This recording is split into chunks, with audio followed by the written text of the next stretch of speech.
Thank you, Priyanjali, for beautifully explaining your project. Now, I would like to request Chukila to come forward and explain our project.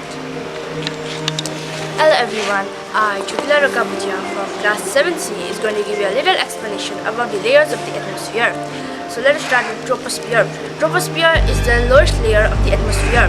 Its thickness varies from 8 km above the poles to 18 km over the equator.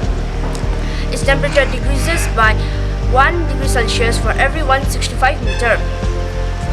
It consists 75% of the atmospheric gases and also contains a large amount of water vapor and dust.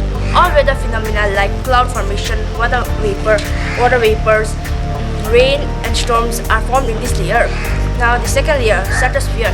Stratosphere is about 50 kilometers above the Earth's surface. Also there are no weather phenomena occurring here.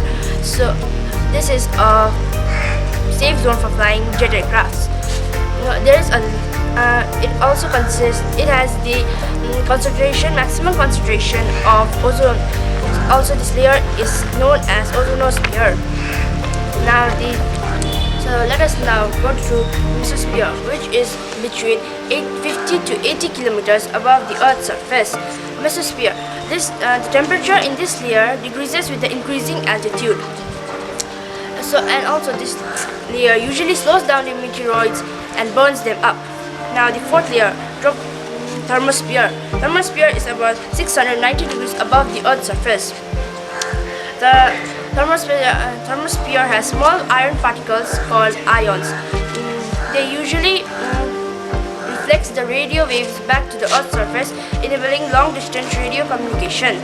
And the last surface, exosphere, is about 10,000 kilometers above the Earth's surface. This is the last layer, the outer space.